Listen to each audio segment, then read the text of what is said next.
What's up, y'all?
Getting an interesting error message here from the YouTubes. I gotta try changing the resolution on this thing. Here, give me like 1 second. To those of you out there, just a quick pause, and I'll be right back.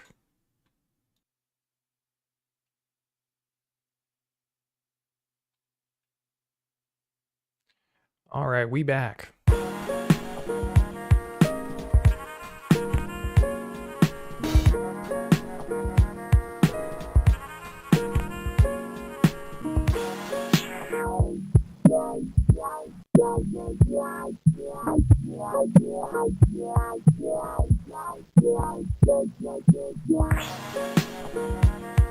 Yo, Still Life. What's up, bro? How's it going?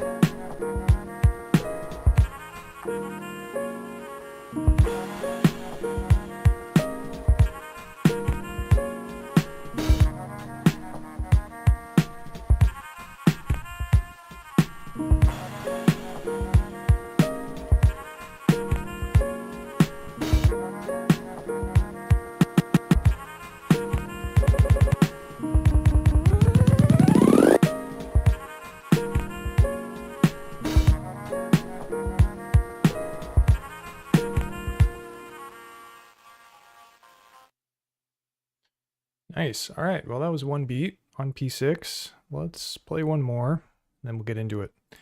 And let's load it up here.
snap. Still alive watching the last preseason game for the Texans. That's what's up, dude. Yeah, man, carve out some time. Make some beats. You know how we do. And you should too.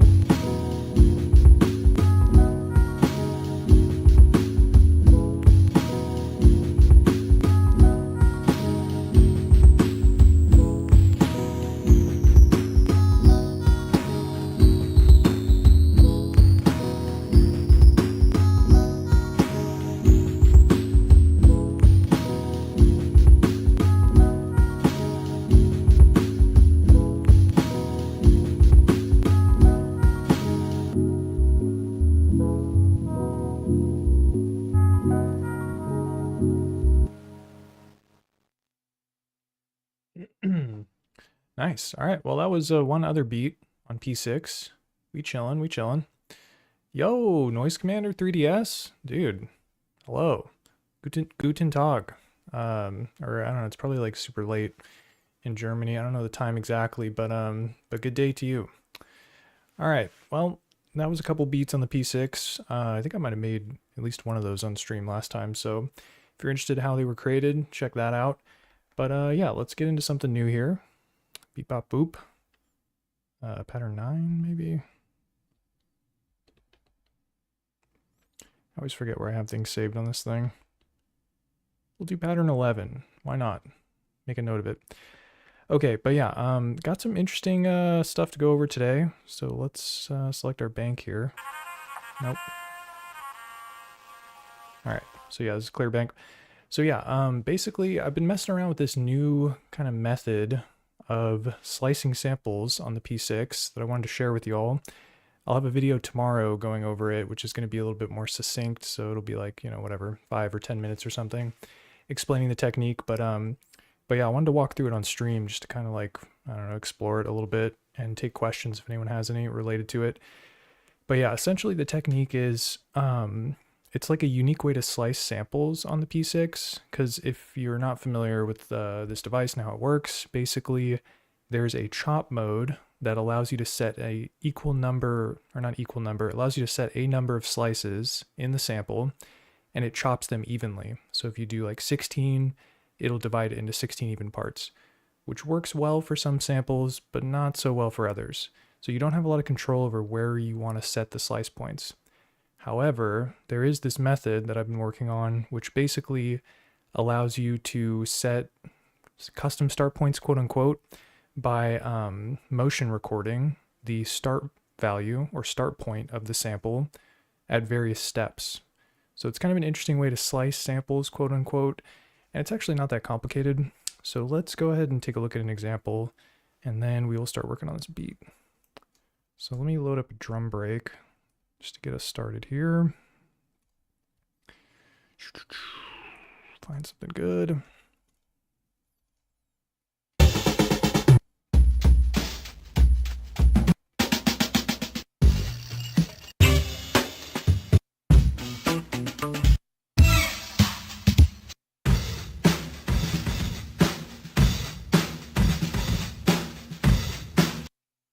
Yeah, I think this one will work.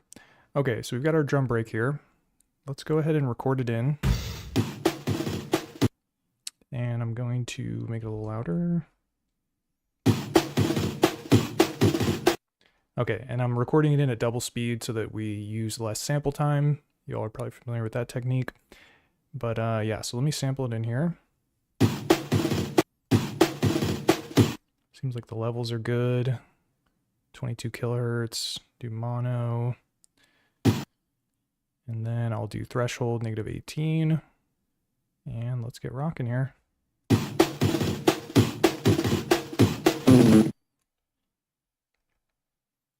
So I had a little bit of extra sample recording at the end there. That's going to be a problem, so let me fix that.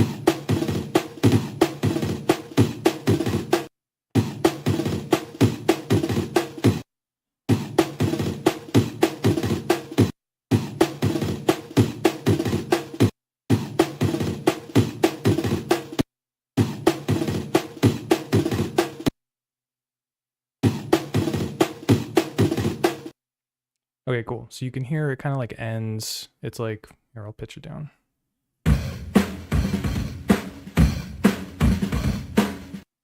So it ends right before the next kick would happen. So I stopped it kind of halfway through.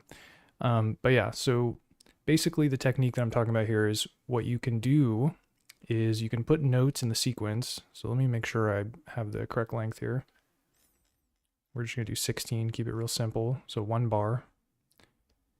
And yeah, basically what you can do is you put notes into the sequence.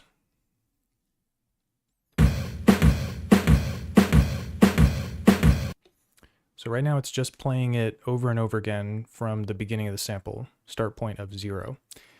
But with this technique, basically what we'll do is you press the record button and this enters step edit mode. So you can change the parameters for each of the steps while you're in this mode, which is pretty cool.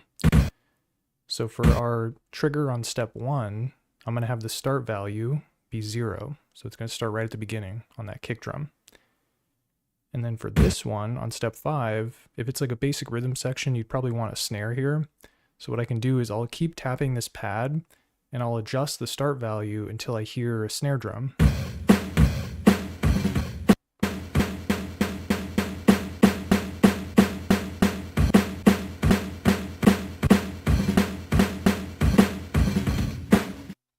Okay, so I got the snare drum there. And then let's do the same thing here. We'll do a kick drum on step 9.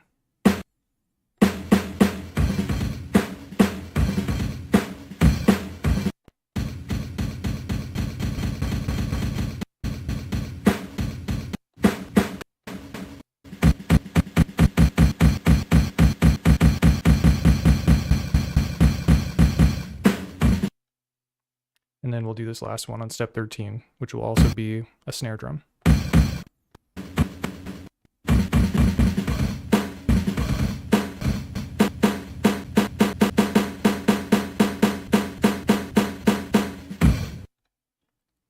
Okay, so I did the start value for this one as a kick drum. Start value for this one is a snare, kick, snare. So let's hear how it sounds.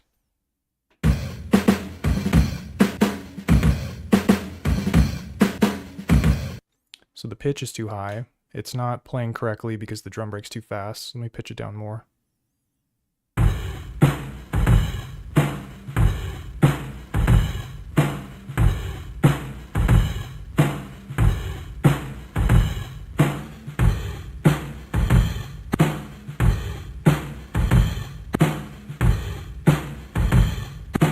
There's something kind of weird going on here. But that's really high level what it is. Basically, I haven't set any slice markers at all. I've just been selecting custom start points for each of the steps. And then from there, you can kind of tweak things or change the start point. So there is something weird going on here. So I think I'm going to put a step right here that's maybe like a hi-hat or something, just to kind of fill it in a bit. Yeah, so I'll put the step in here. And then record mode. Select step 11. Turn the start knob.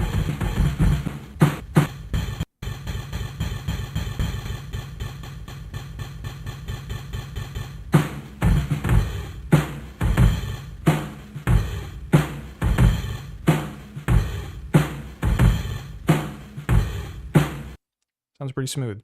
Let's try putting another kick drum here to get like kind of a boom, boom, ka type thing. So I press record, get to step 3, and then now I just need to tap this until I hear a kick drum.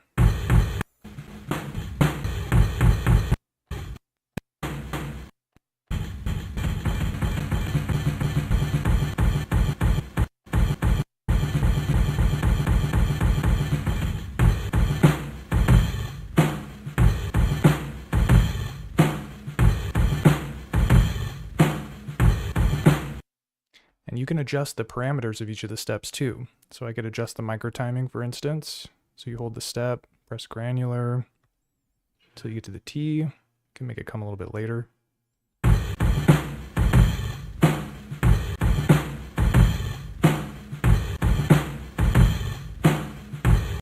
You could change the level too.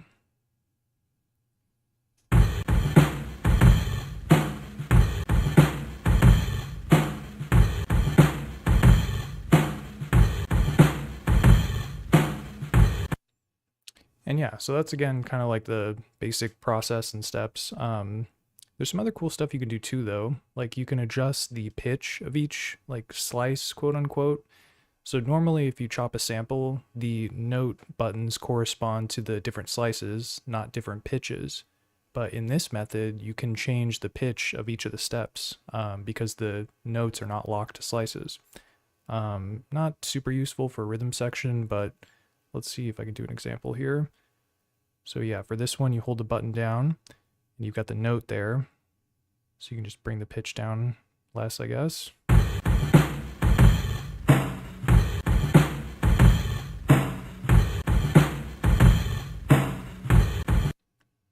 Yeah, so again, with the drum break, not super illustrative, but with melodic samples, it's actually quite useful. All right, so let's bring it back up.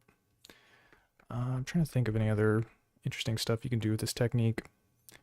I guess with this, it is a little bit more time consuming getting some of the like slices dialed in. So I would definitely recommend doing like the duplicate method where you just have one bar that you add a lot of steps to, and then you do shift copy, duplicate, and then now I went from 1 bar to 2 bars. And then from here, I could go on the second page and like make some changes and stuff. Like maybe I'll remove that second kick from the first part. And then let me try adding a step here, maybe like an open hat or something else interesting. Drum or snare roll or something. Okay, record.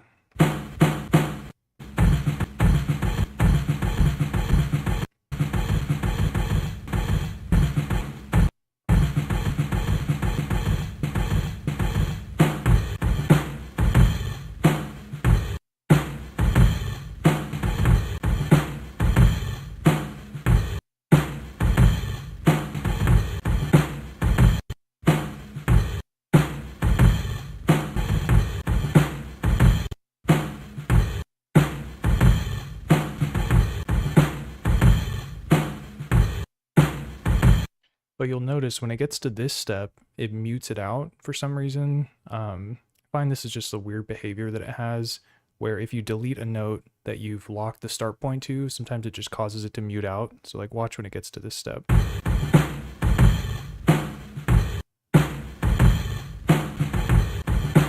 of annoying, but what you can do is if you just hold the step down, do like a new start parameter value, and then delete it, it'll play through.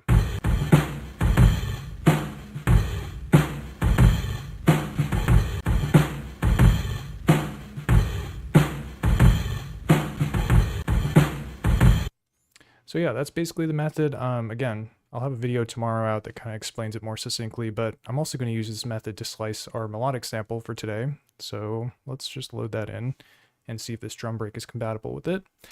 So let's take a look here. And this is what we're working with today. If you want to download this sample, you can on the Patreon. It's free. Doesn't cost you a nickel. But yeah, let's take a listen.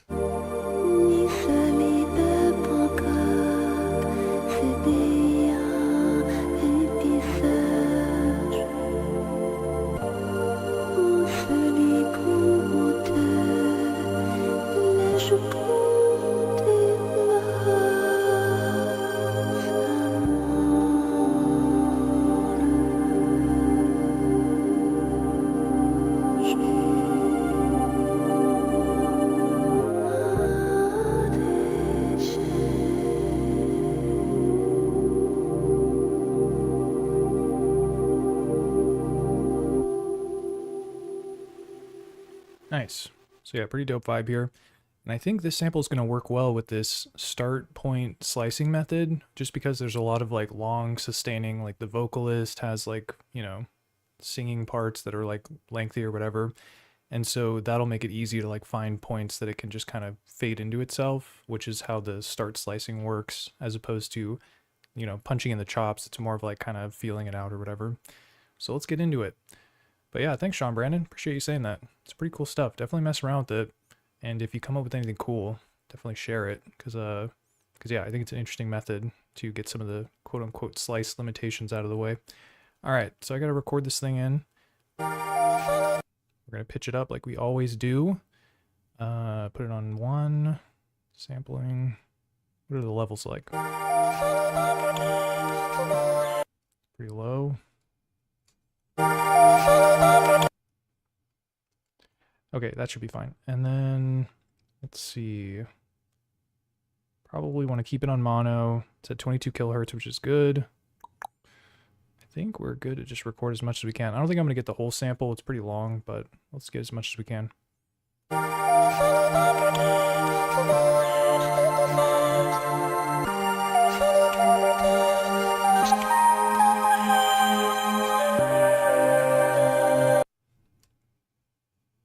Yeah, so that was maybe half of it, but I think that'll work.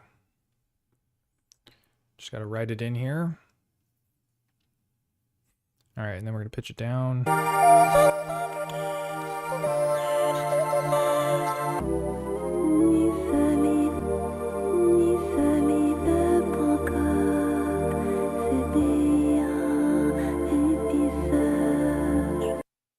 All right, and let's do the same thing. So instead of going into chop mode and setting a number of slices for it to get divided up in, let's just put some steps down.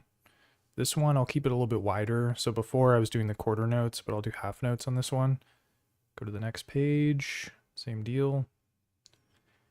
And then yeah, there is one other method of adjusting the start point to pick places or slices that you want to input or whatever. And that method is actually to, instead of using the record step edit mode, you can just press play and then hold the number or hold the step button down and turn the start knob until it sounds kind of like what you like.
Yeah, it's kind of a crapshoot a little bit. Sometimes it's hard to find like good sounding chops, quote unquote, or good place to start. With the rhythm section, it's much easier because you just listen for like the kick and the snare and stuff like that.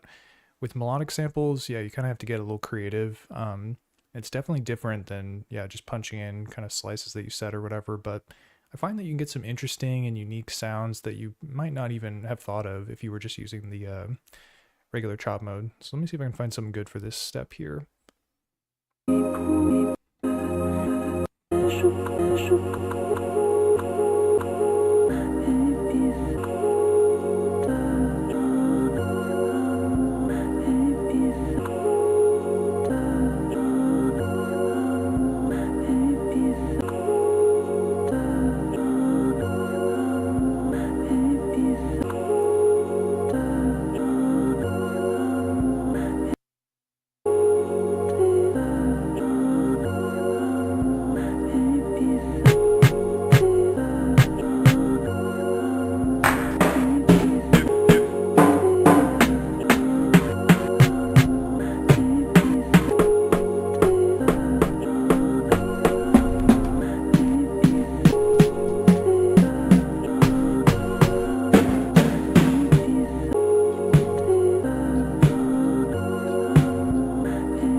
rhythm section is sounding nice here. But yeah, let me see if I can kind of rearrange these chops a little bit.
Chris Cali, what's up, man? Appreciate you saying that.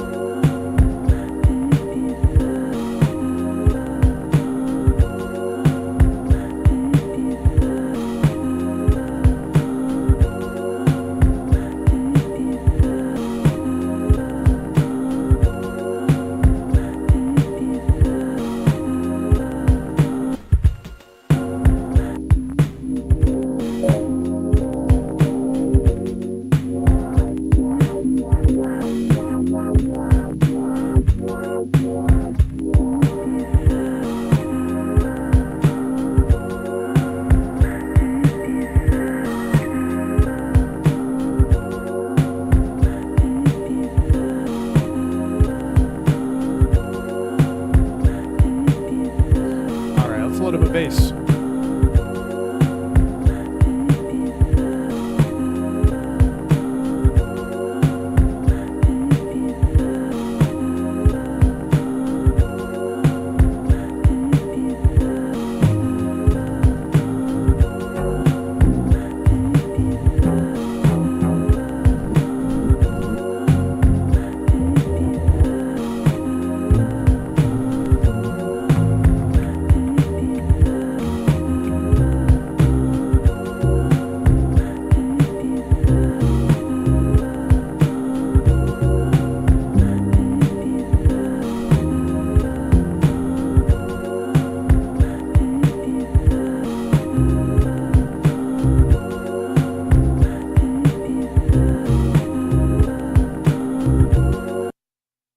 Nice. I think I found a cool bass here.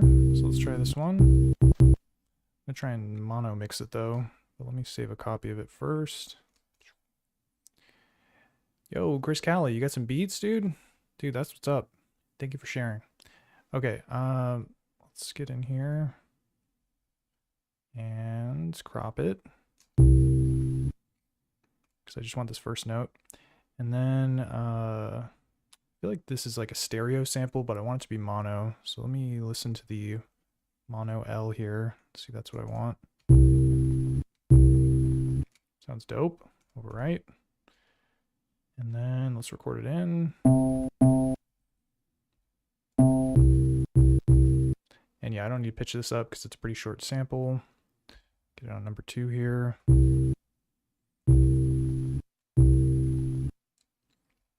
Make it a little louder though. And then yeah, have it on mono, 22 kilohertz. I think we are pretty good on settings.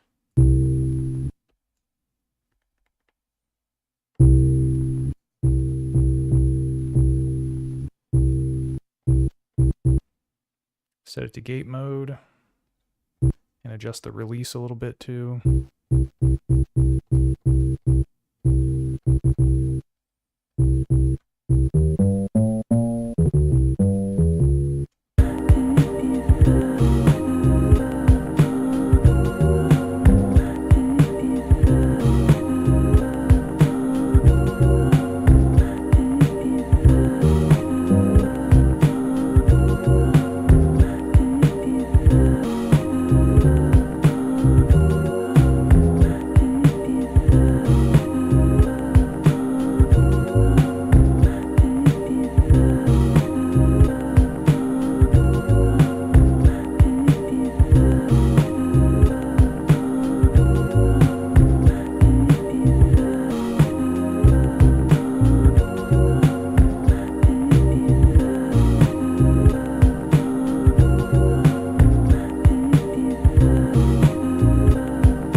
Nice. So yeah, I just want to get a baseline in before I duplicate it one more time. Right now it's 2 bars long, but we're gonna do shift copy, duplicate. Now it's 4 bars long, 64 steps. And from here, I can try and do something a little bit different with the sample chops in like the second half of the 2 bars, or 4 bars, I mean.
I feel like I'm close on the start point. I gotta mess around with it a little bit more though.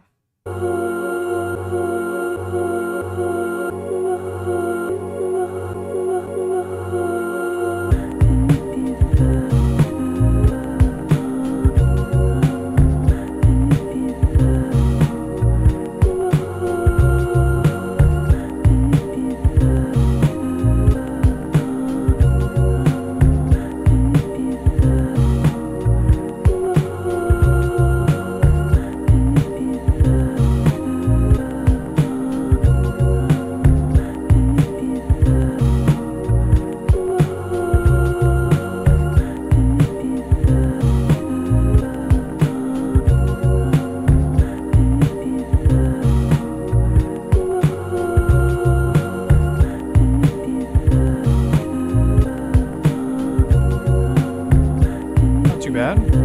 Let's try to find some more layers though.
that sounds kind of sick though. Oh, I can't even speak right now.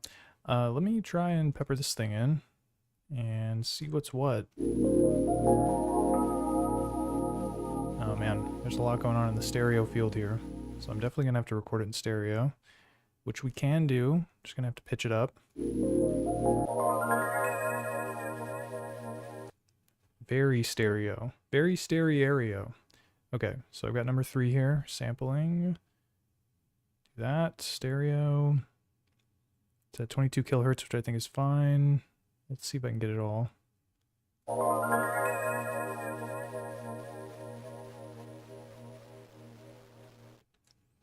Yeah, plenty of time actually. Probably could have done that one in 44 or 41 kilohertz. 42 kilohertz? I don't even know.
Gotta figure out which other notes are in key here. So I'm kind of just feeling it out.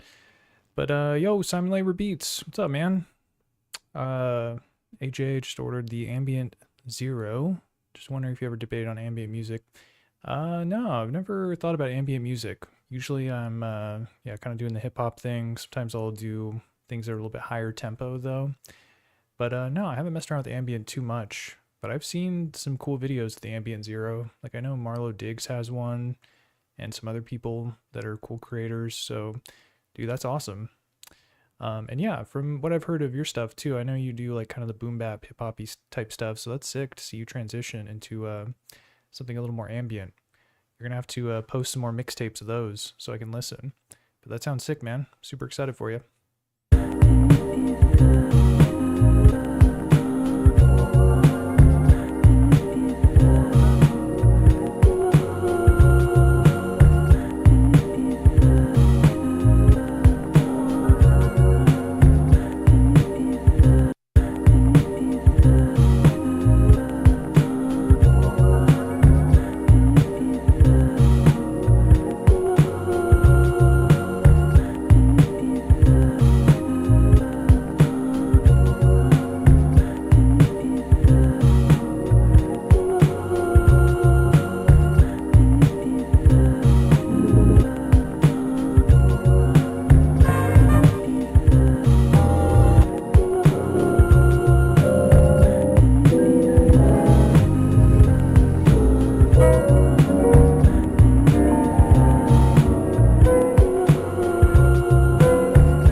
kind of horn or flute I think would sound sick on this. I just got to find the right sample.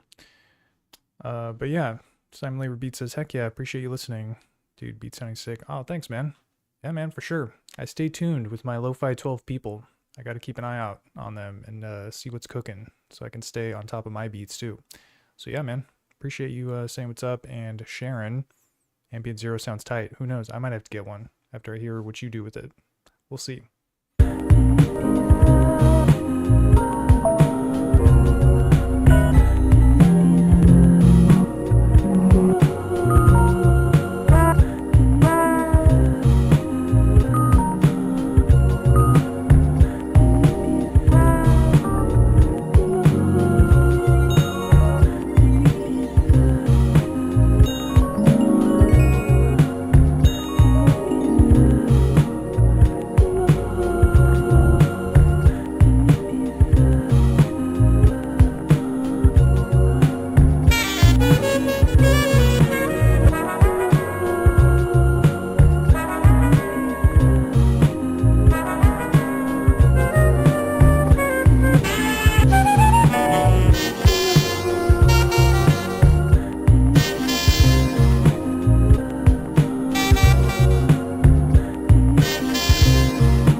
This one sounds kind of tight. Might have to hit it with the filter though, because it's a little too, I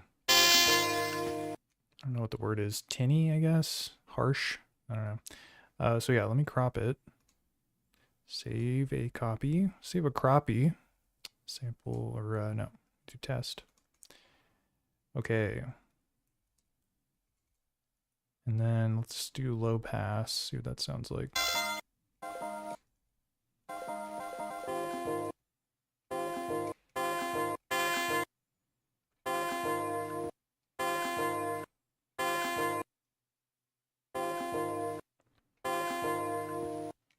Much more smooth with the filter on it. So here's the filter on, and then here's off.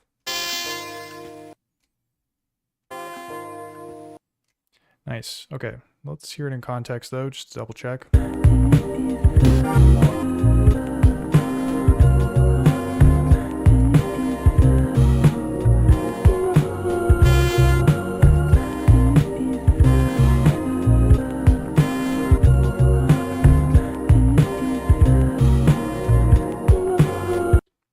Nice. I think we got it. So let me record it in. I don't think I gotta pitch this one up either. I think I could just punch it in. Not loud enough though.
sounding pretty chill. Yeah, I put a little reverb on the horn there and played in something halfway decent, so I'm pretty happy with that.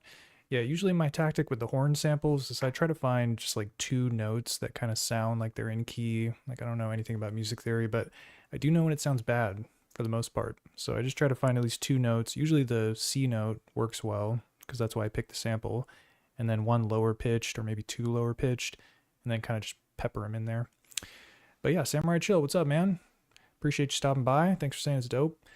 Tom Quiney, hope I said that right and didn't totally insult you by saying your name wrong. Ever made jungle? I have not made jungle, but I do see jungle and I'm interested, is basically what I'll say. Because yeah, it's very similar to hip hop. I think it's like adjacent really with the history of sampling, especially with like drum breaks and stuff like that. So it intrigues me, but I haven't messed around too much with it. But I know M8 is good at doing that too. Jungle, slicing up the amen break and just kind of going to town. So yeah, I've thought about it, but no, I've never made a jungle music before. Dude, Lou with the pen, what's up, man? Thanks for saying that. Appreciate you stopping by, saying what's up.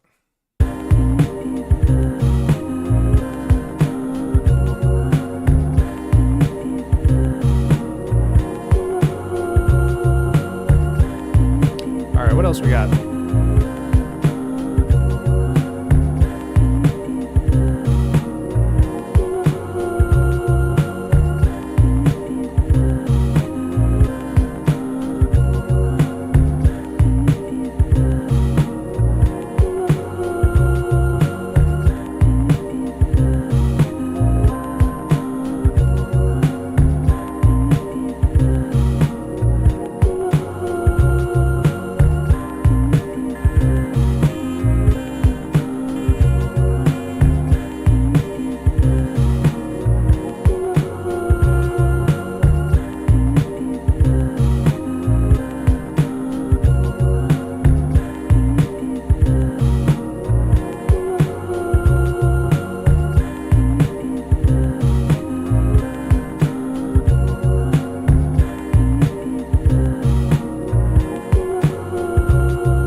This guitar sample.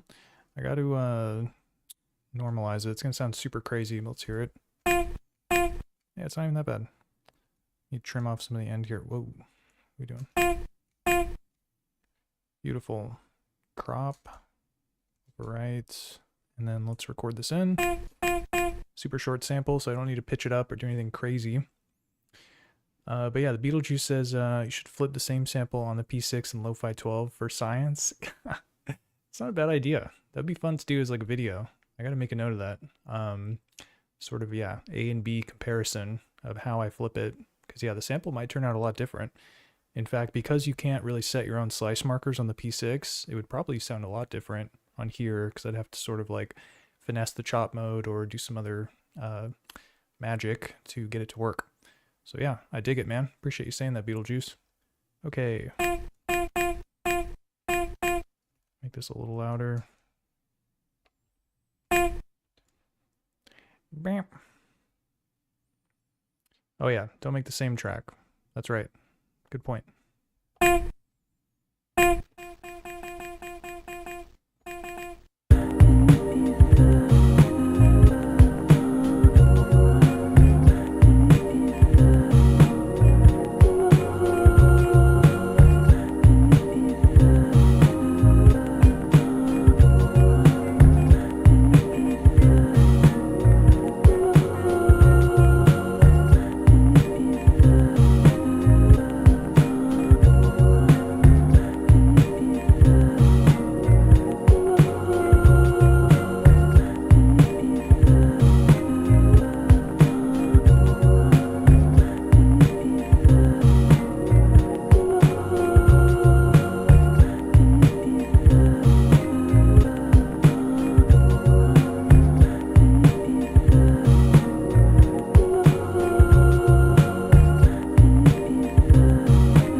Forgot that I had the drum break on here.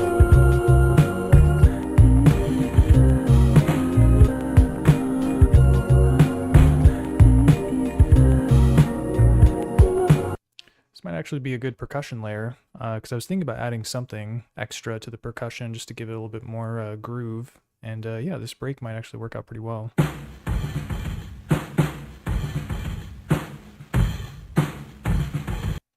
It's going to be kind of a pain though, because I was chopping it in that start slice mode method, which is going to be tricky to do. I think I'll try just doing chop mode on it, see if I can get some good chops. So yeah, shift, clear pad. This is going to clear out all the notes on the sequence for this one. Okay, and then I got to bring the start point all the way back to 0.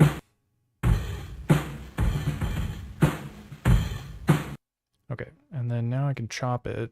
I don't know exactly how many, it is, bars. So let's just do chop.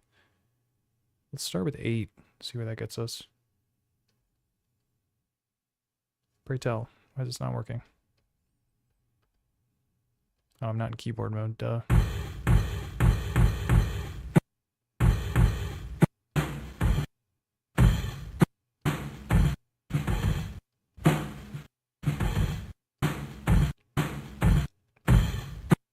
I gotta bring the start point back just a little bit, because you can hear the snares kind of coming in on this kick slice. It's that like whoop kind of noise at the end. So yeah, let me just see what the endpoint is. So if you hold pattern and you turn any of the knobs, it'll tell you what the current value is set to for it. So right now I have the endpoint set to 171. So let me try bringing it back to 170, I guess. Let's bring it back 1.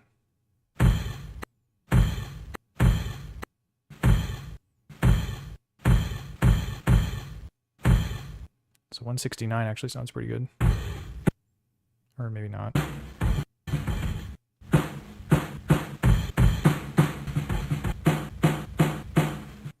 That's the tricky part when it comes to these kinds of drum breaks, is that it's not like super quantized, so you sort of have to find the right groove. I think I can make this work.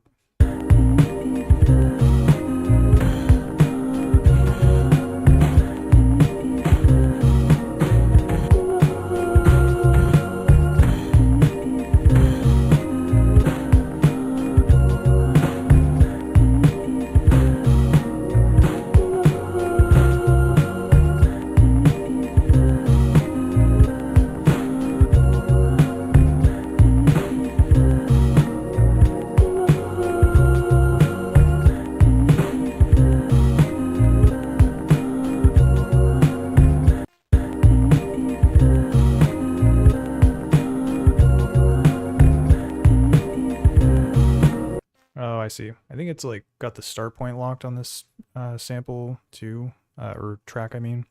So let me do shift clear motion, clear it all, see if that helps.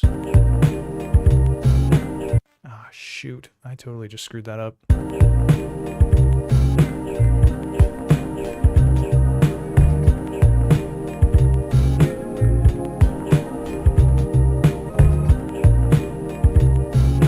Bummer. Because yeah, basically I had motion record all of the start values for the melodic sample, the one with the vocalist on it. And when I did shift motion, it cleared the all of the start points that I'd locked in. Bummer. I think there's a way to undo it. I don't really remember how though. Maybe in the menu? I haven't saved this whole time too, so I might have just lost it. But let's just see. DDD.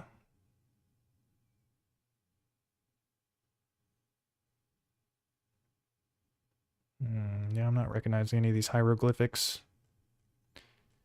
Yeah, I'll have to check the manual and see. Shouldn't be too hard to dial it back in though. So let's let me mute these pads.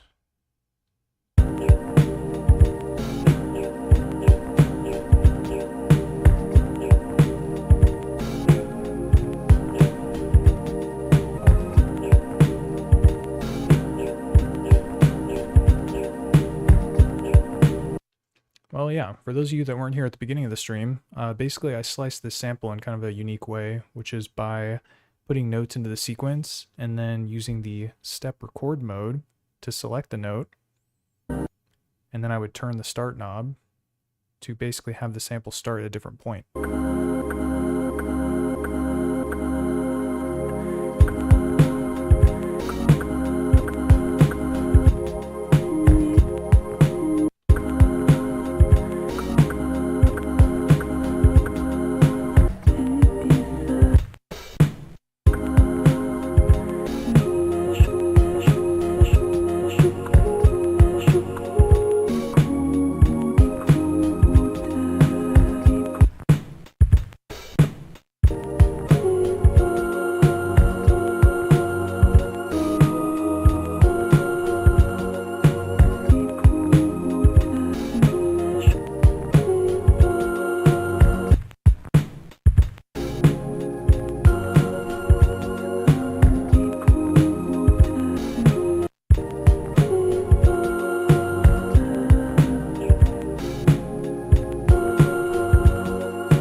right, we're gonna do a brief intermission here. I will BRB, so chat amongst yourselves.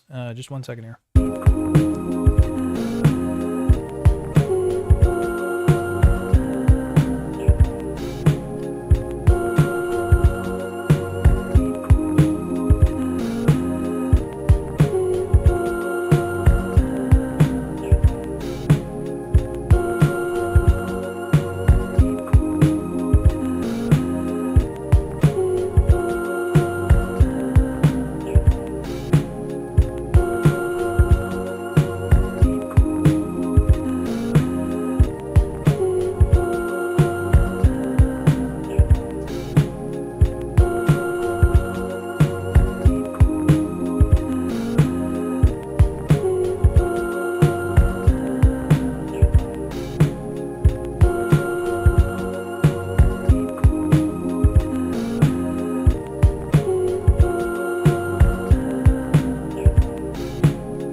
Here. Dang, chat's blowing up.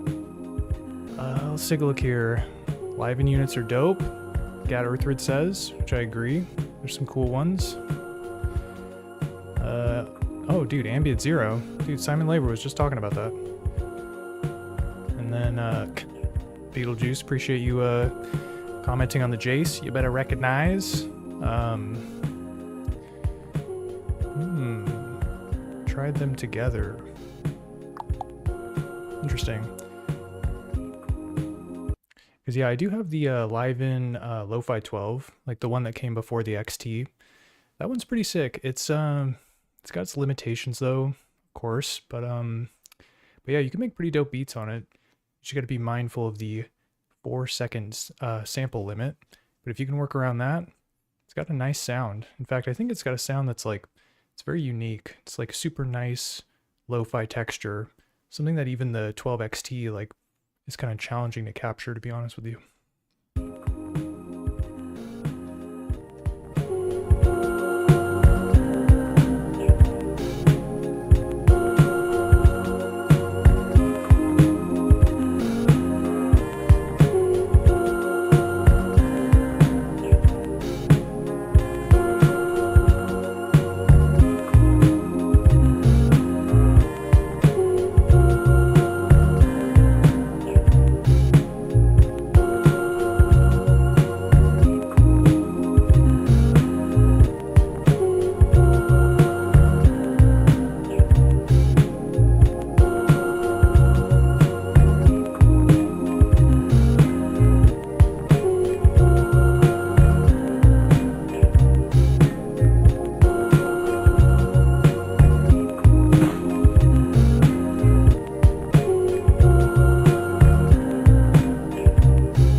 Nice. All right. Just vibing on that one for a minute. Yeah, let me reset everything here. Da-da. I think this is probably what it sounds like. Okay. Now I'm going to save it, shift right, which I should have done before I accidentally deleted all the automation. So whoops. Yeah. Okay. So that is written out. So that's beat number 1. Let's switch it up though and keep working on something else. Do I have any free banks is the question.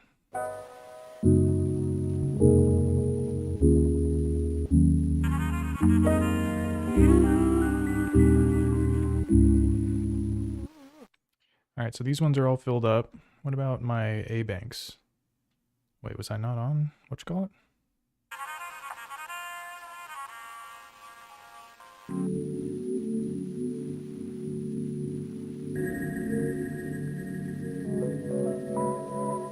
Oh, bro.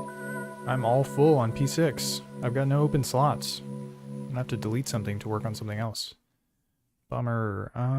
Maybe I can get rid of this thing. Nah, I gotta sort this out later. All right, so we're gonna pause on P6 and maybe I'll do something on M8. We'll switch it up. So let me get that set up. I just gotta plug USB into this boy so that we can get it on the telly. Where is it? Wow, here we go.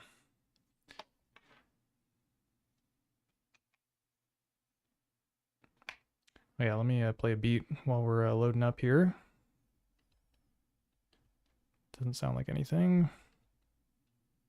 What's going on here?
Okay, so you all can hear M8, but I cannot. I gotta plug it in.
All right, so that was a M8 beat, but let's go ahead and do something brand new here.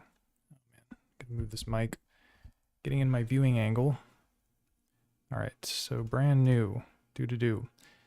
And yeah, you'll notice I pressed the new button, but there's already stuff on the screen. I recently figured out how to make templates. It's like super duper simple, but yeah, so I basically made this template where it's like got 10 under the 1, 20 under the 2. It's just like a workflow thing on the M8. These are like the ways you populate the song, chains and patterns and whatnot. But yeah, templates are pretty easy to make. You basically just have to, there's a button for it somewhere, system settings. Yeah, song template, save and clear. So basically you can set up your basic sort of whatever building blocks that you frequently use. And then, yeah, you click the save button and then kaboom. Every time you do a new project, it just gives you exactly what you're starting with. And yeah, I've even got like a sampler instrument ready to go. So saves me all of 30 seconds of setting all this up, but it adds up over time. Eventually that'll be 10 minutes or something. But yeah, let's find some samples to get working on here. So we're going to load them up. What do we got here? Check my box. Marlow Diggs. Usually mess around with some of those road samples. Those are chill. Yeah, let's do some Marlow Diggs. See what we got here. See if there's any Moogs that I haven't messed around with.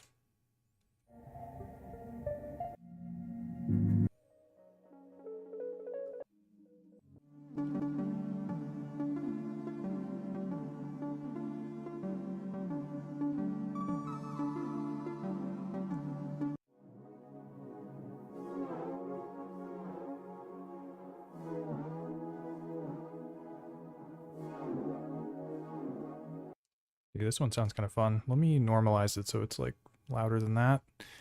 And I'm going to 16-bit it too, because I know it's 24-bit. Beep bop boop. And then we can normalize.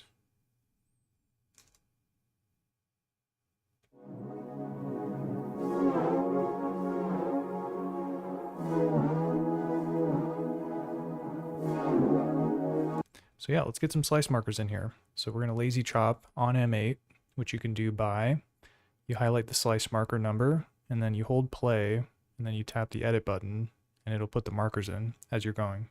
Very convenient.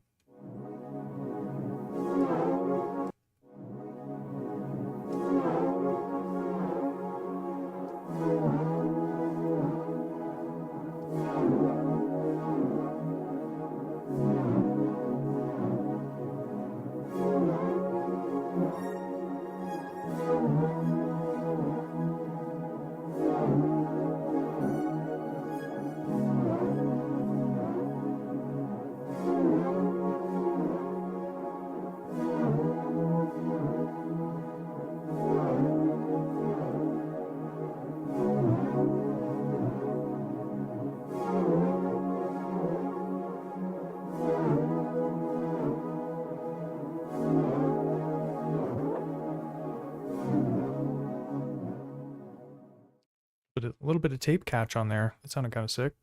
But yeah, let me just dial these in real quick. Yeah,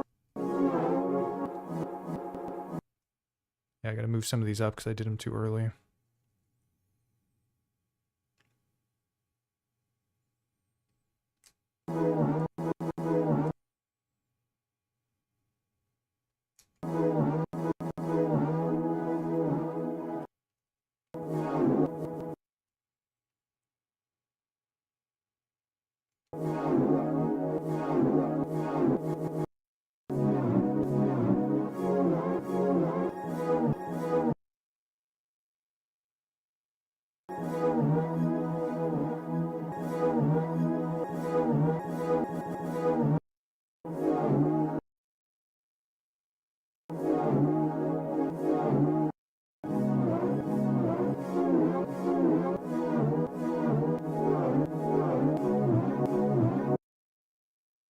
This one was a little too late, I think.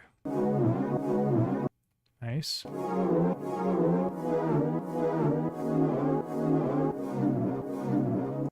Cool. So I'm into that. Yeah, slicing on this thing's not too bad. You do have to kind of work with this like very high zoom in kind of dealio here, where you're looking at the waveform like super microscopically. But once you get the hang of that, it's not too bad. All right, so we're not gonna overwrite that because it should be in there. Yep. Okay, and then we gotta set slice mode to 0 1 file. And I feel like that's pretty much it. Now we can put some notes in the sequence and see how it sounds.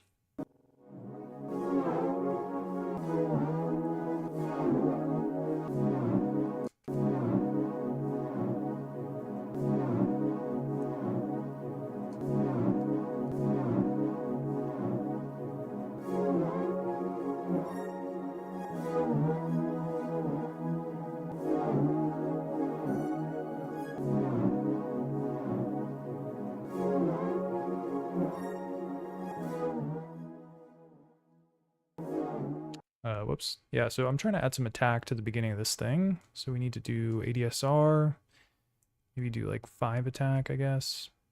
And then I'll max out the decay, sustain, and release, so it kind of just holds and sustains.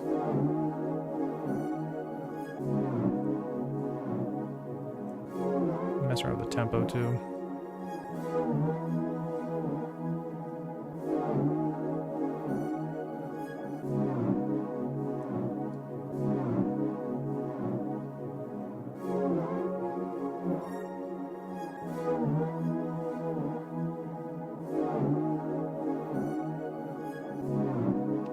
Alright, let's get some drums in here.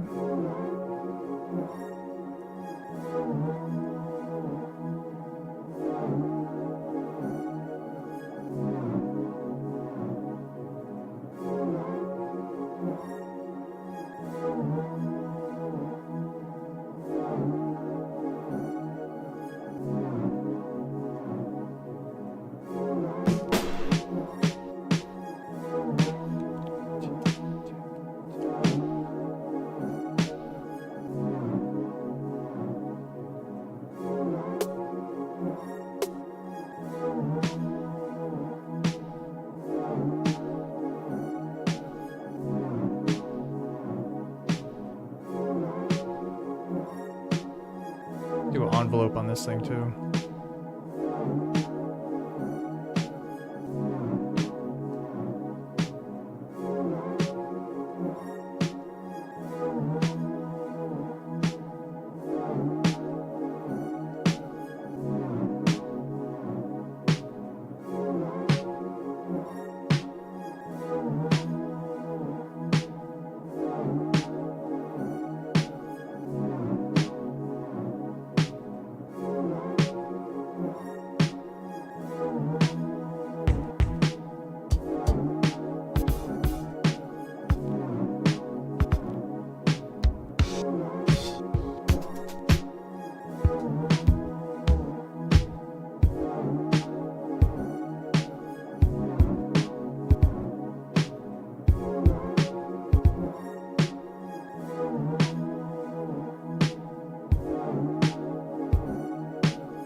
Alright, hi-hat next.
All right, so we got a basic rhythm section. I like to tune the drums a little bit before I start actually building the unique rhythm sequence. So I've got the basic building blocks. Let's do some micro timing next. And we'll start with the hi-hat because we're on it. And yeah, you've got a couple options when it comes to getting stuff off grid on the M8. If you are familiar with my workflow, you'll know that I like to use this microtime table configuration. So I just basically copy and paste that into my drum samples. So let's do that here. There we go.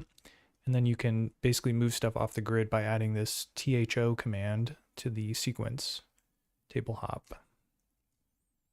Whoops. So I got to put this in. Oh yeah, it's an easy way to do this. Paste it. Okay. And then now basically it's kind of difficult to explain, but essentially what this does is if you set this value to anything above 2 or 2 and above, it'll basically nudge the notes off grid. Like if it's closer to 2, it does it like very much so. And then if you do it closer to like, I think it's 0B where it stops, is like closer to on the grid. So if you want it super far off the grid, you do like 0.4 or 0.3. So take a listen here. This is fully quantized. And then I'm going to move it to 2, and you're going to hear it snap off.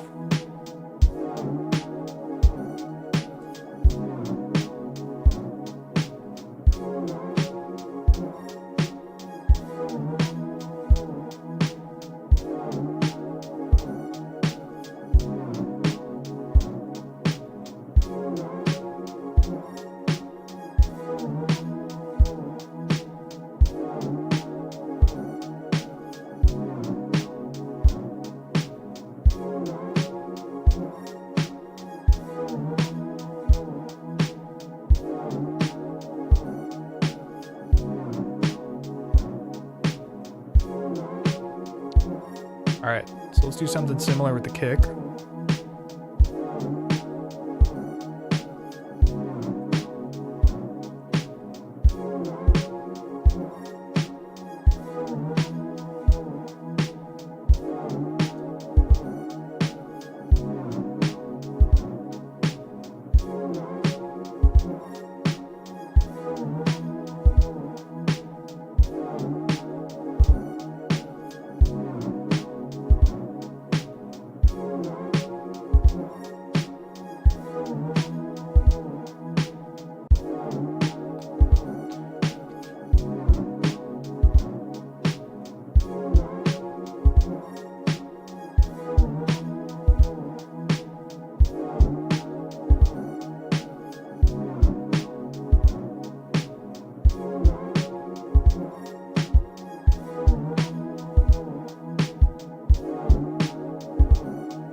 All right, so we got a lot of kicks going on here. Quite a few, in fact. I don't even know how many that is. 1, 2, 3, 4, 5, 6, 7. So it's jam-packed.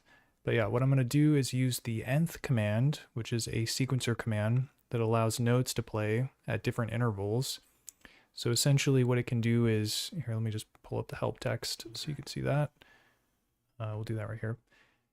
All right, nth, where are you? There we go. So yeah, nth, trigger of note / command. First digit affects left of the command, second digit affects right of the command, and then in a table, it affects left of the command. So we're not worried about the table. But yeah, so the first digit affects the left of the command. So that basically means, right now it's on 0, 0, but if I make it 1, 0, you can see at the bottom it says nth left on 2, right off. So what that means is this command, which is, I mean, basically it's just the note trigger essentially. So this will happen on 2, which means on the second time that the sequencer goes through, it'll skip the first time and then it'll play the second time. Now the only condition that you need to fulfill here is you need to make sure that you have multiple phrases of the same phrase in your chain. Because if I just had 1, then there would never be a 2 for it to play on. And I think it would just never play. Let me see. Yeah, see, it's just skipping this note. Whereas if we have 2, now there is a 2 for it to play on. So it'll be on 2. So it'll skip it the first time and then it'll play the note on step number 5 the second time.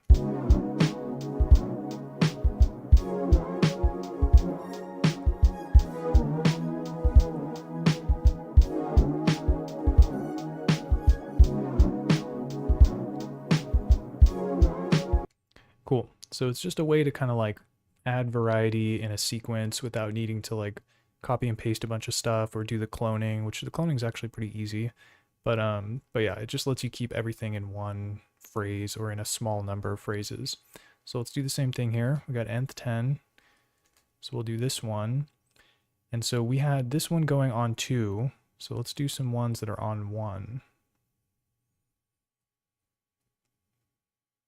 So this is 1 and 3, which is 1. There is no 3 because I only have 2 phrases, so it'll just play on the 1. And then I guess we'll do this one on 1 as well.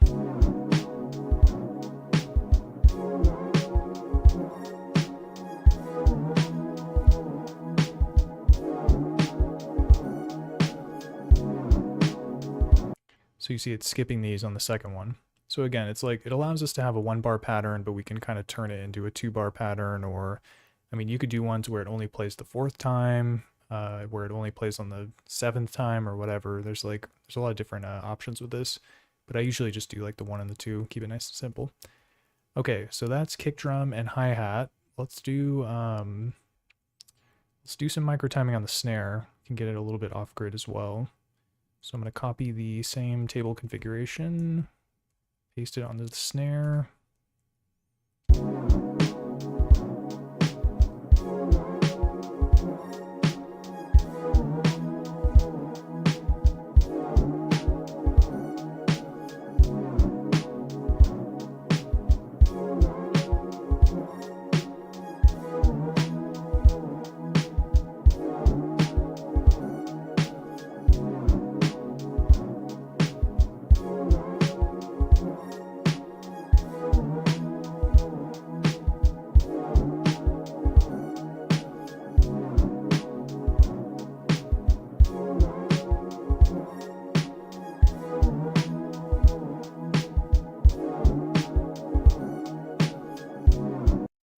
Nice. So yeah, I got the snare a little bit off grid there, which is sounding pretty chill.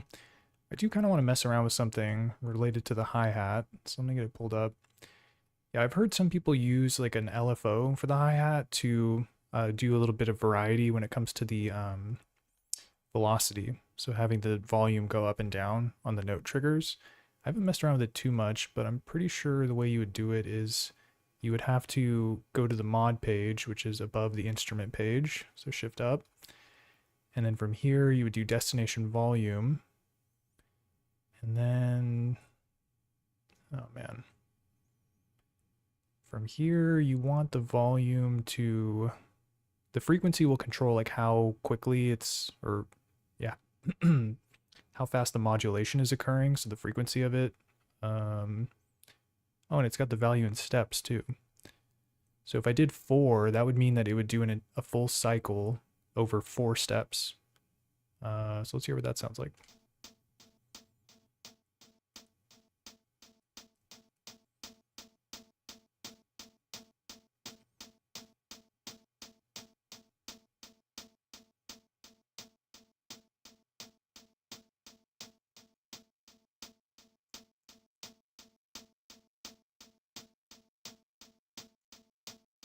So yeah, it's basically like bringing the volume down on certain steps and up on others, which is kind of an interesting way to automate it without needing to like, you know, type in very specific values for it to go down, because that's normally what I do is I just do some on 64, some on 54, and then I kind of like change the numbers a little bit to taste. But yeah, this sounds pretty chill.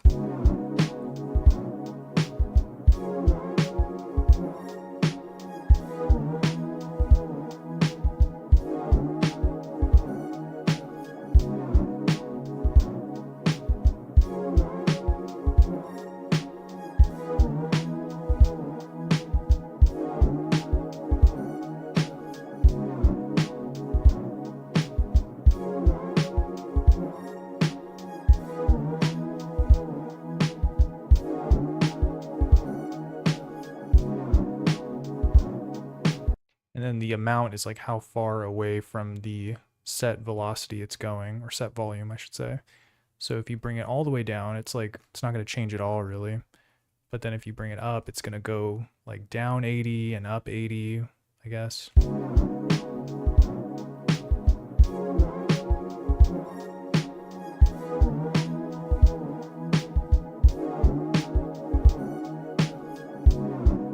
Nice. And while we're in mod mode here, maybe I'll try and do something interesting with the sample, the melodic sample. I'll put a filter on it and try and adjust the cutoff to kind of get a little bit of motion when it comes to the sound there.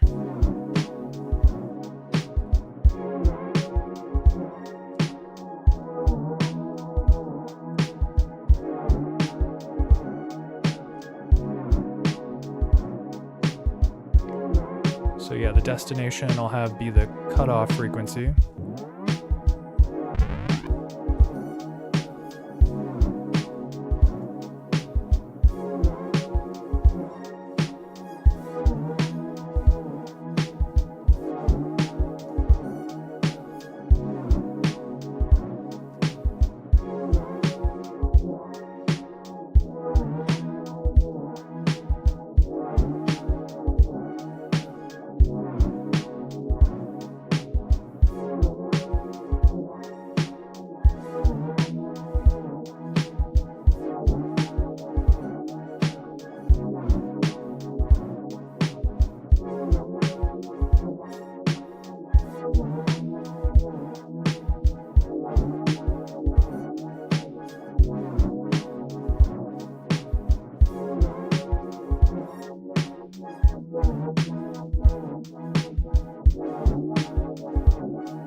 You can get a very interesting like kind of rhythm of the melody, if that makes any sense, by changing the frequency to be like not, because if you have it on like 4 or 8 or 16, it's going to always line up with like the quarter notes or the half notes. It'll basically be in sync, quote unquote. But if you set it to something like, yeah, 3, where it's like not divisible by like 16, which is the number of steps in each bar, then it kind of like, yeah, it has an interesting motion to it. It's like the best way to describe it.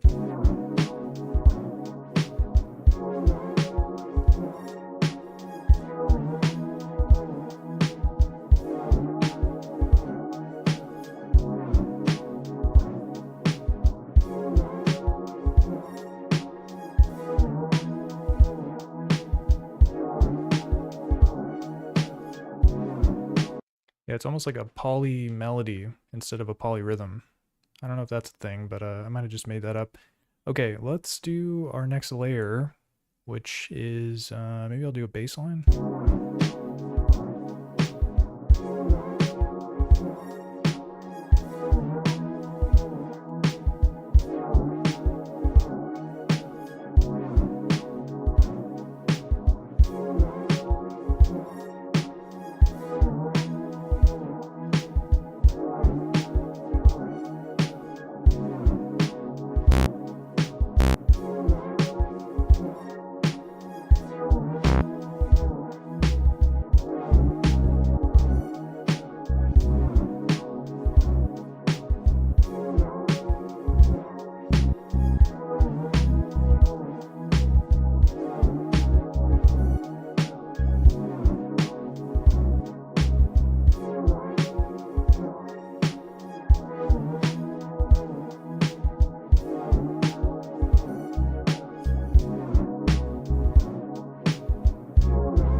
Yo, Flex Vanity. What's up, bro?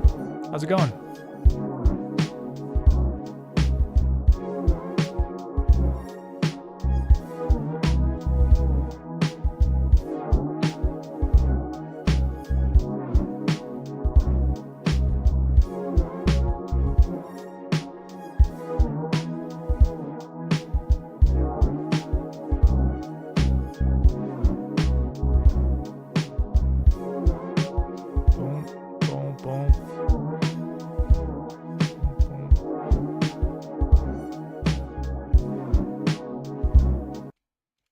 Oh, whoops. Oh, man. Totally screwed that up.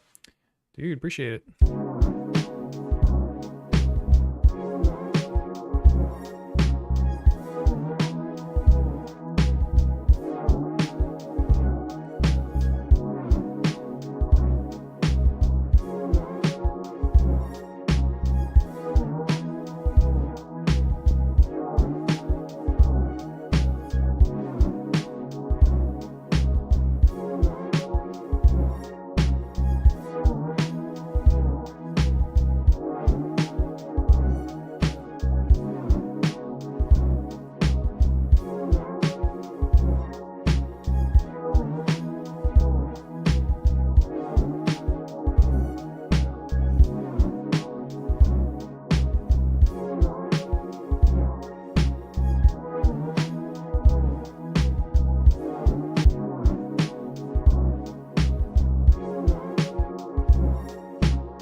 Yeah, I feel like programming the bass lines and anything else in this thing, it's a lot of trial and error.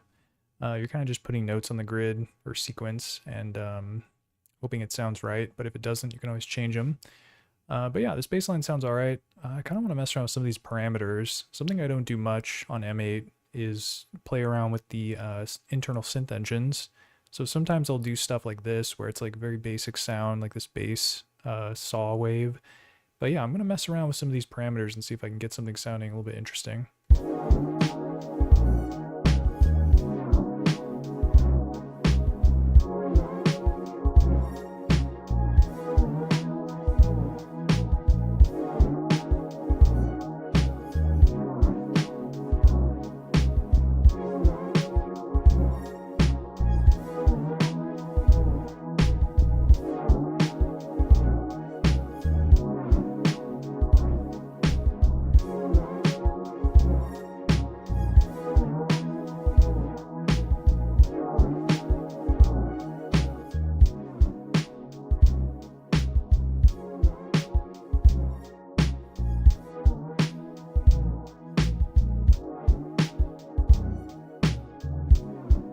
Like, no idea what I'm doing here.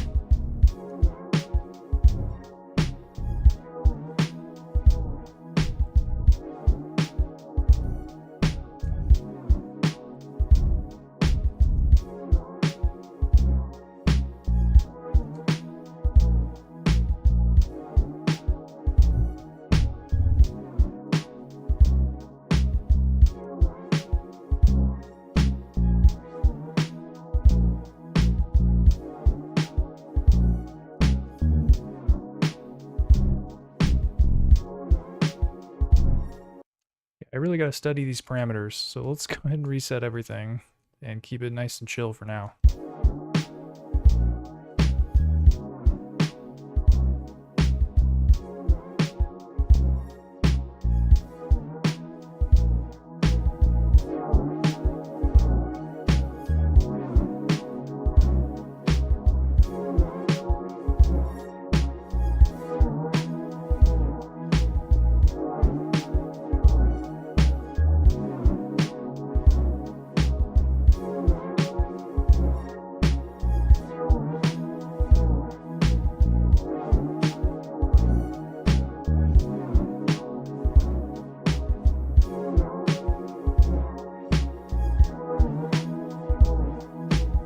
Okay, what else we got?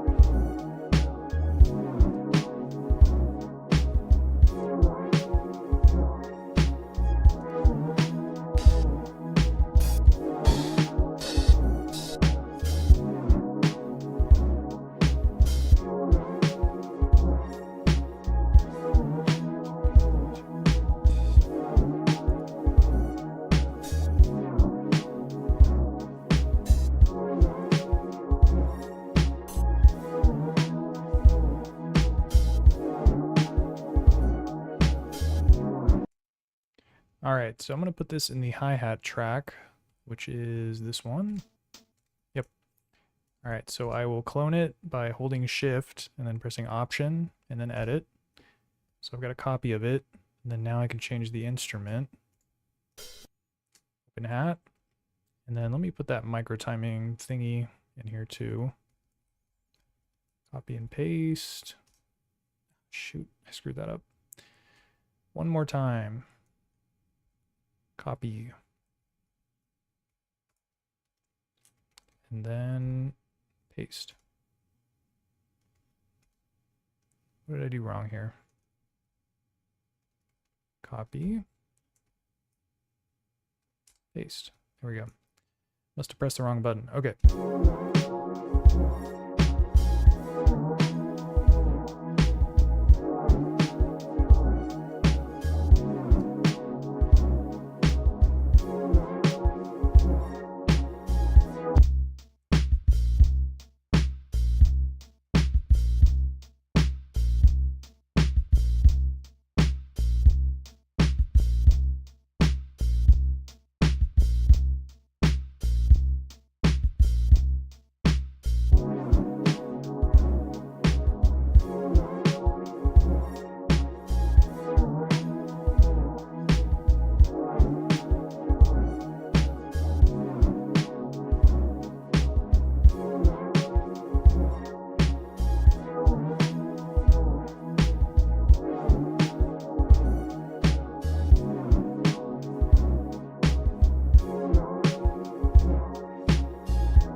Okay.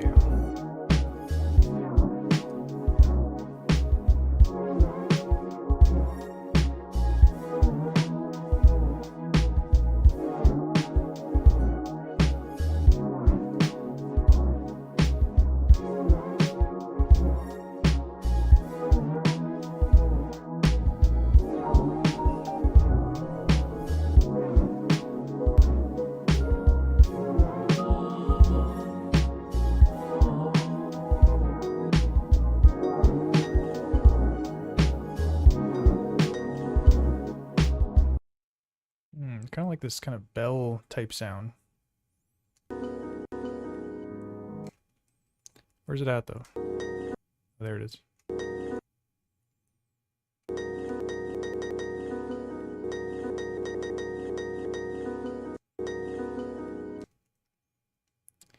All right, crop, save a copy. And let's try to pepper in something here in the sequence.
That last note is questionable.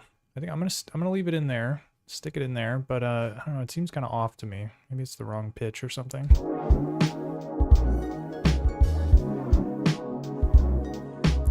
But I can dig it. It's a nice layer.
I kind of like that string though. I'm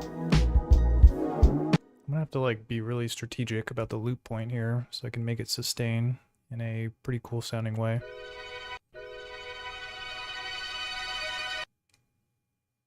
Or maybe I could just set it to ping pong looping, forward PP. Let's put a note in and see what it sounds like.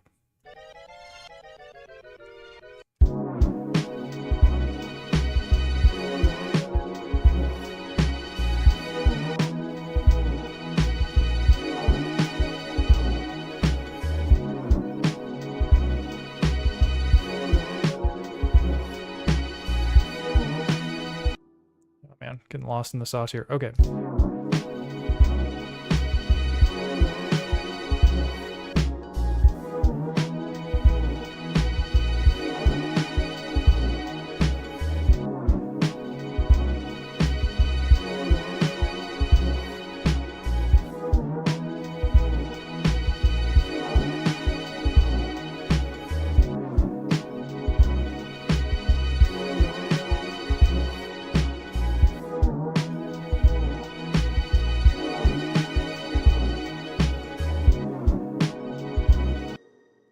Gotta find a smoother way to smooth it out. Maybe I'll try a send delay command to just sort of send it to the delay. See if that gives it a little bit more sustain. Hey, DEL, SDL. And we'll crank it up and see what this sounds like.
Maybe instead of a kill command, I'll reverse the playhead by using the ply command.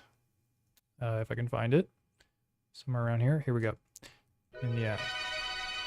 Actually, I don't know how it's going to work with it ping-ponging, because it's already set to ping-pong loop.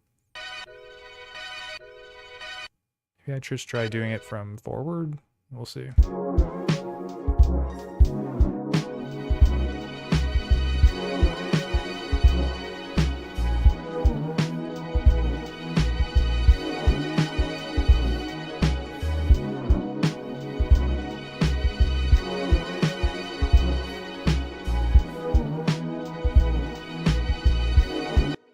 I have a better idea. I can use the start command. I think that'll work.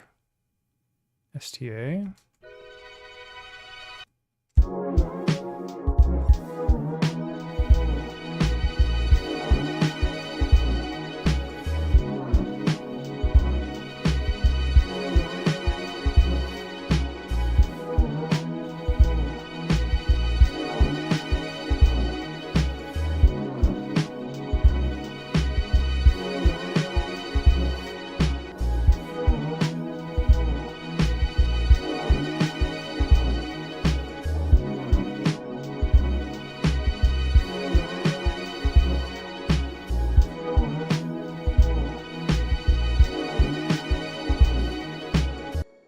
Got kind of an interesting rhythm to it, but I find it pleasing. So let's maybe put a filter on it or lower the volume so it's not like so in your face.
So yeah, I added a lower pitch at the end there just to give it a little bit of variety.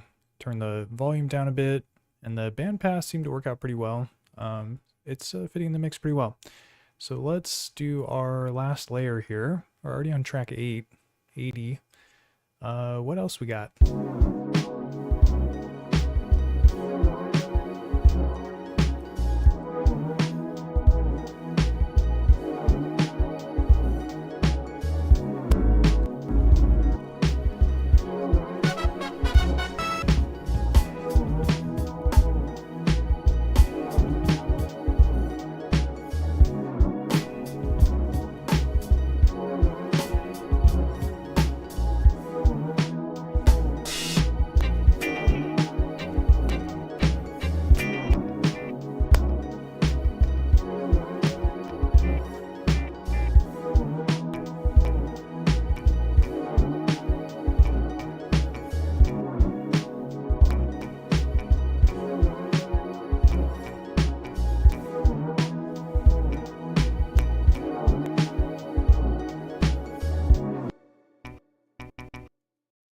I love rhythm guitars. They're very simple to program, so let's maybe try and get this in here.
Yeah, just messing around with the envelope to get a little bit more control over the sound.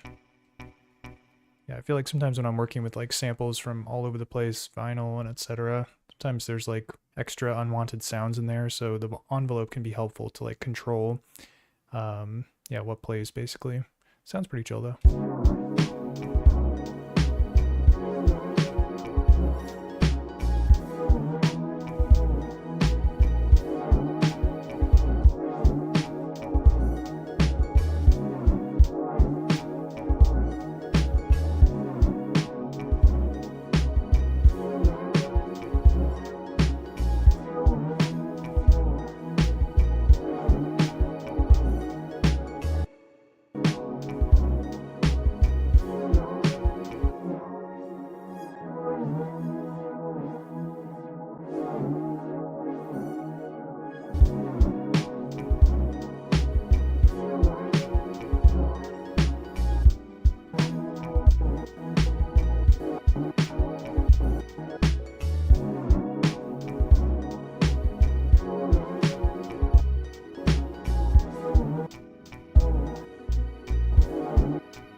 All right, and let's build out the arrangement a little bit. So usually I just kind of have the top row going and that's that, but I'm trying to break out of my habits and build things that are a little bit more unique.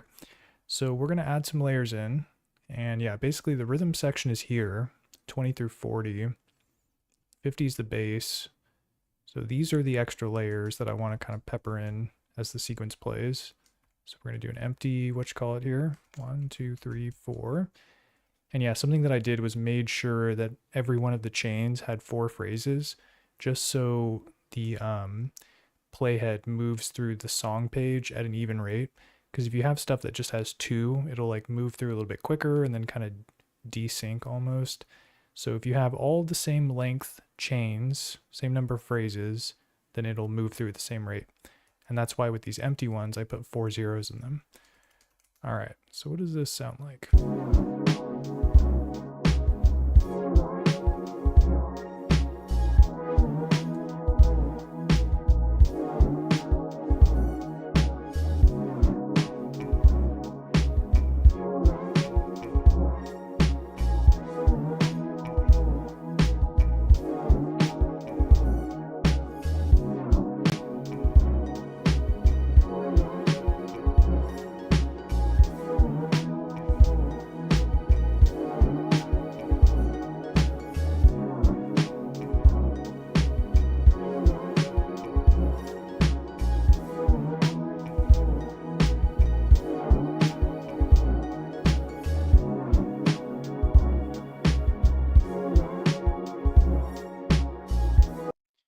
The string was carrying through though, because I have to put a kill command basically to stop playback of it, because right now it's ping-ponging, but it just ping-pongs forever. So another thing I'm going to do here is in this 0, I'm just going to put like a off command, I guess, and that'll just stop it once it gets to that point. So let's listen again.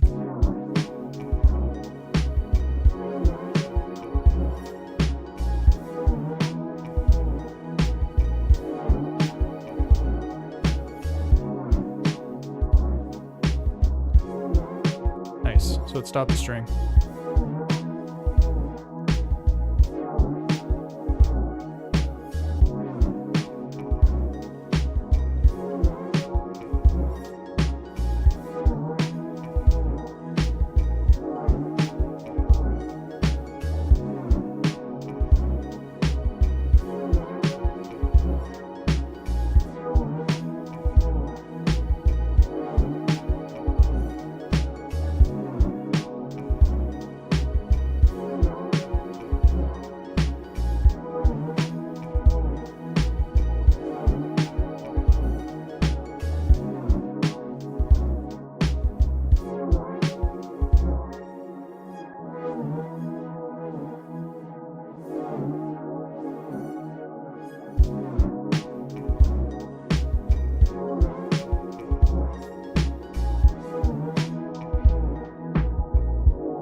Not a very graceful end there, but you saw what I was going for there. Trying, trying to just fade it out a bit.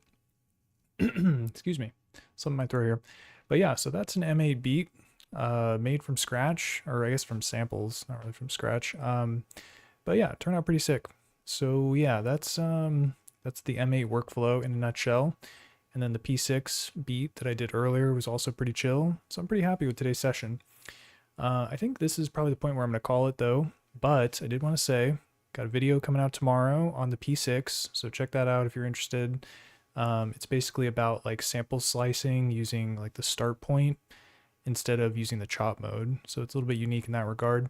I went over it at the beginning of the stream too, so check the replay if you want to just get a sneak peek, but the video will be much more concise and kind of explain how to do things. But yeah, appreciate y'all sticking around. Thanks for hanging out, vibing out with me. Hope you have a good rest of your weekend. Stay cool. And yeah, hope to catch you on the next one. But until then, peace.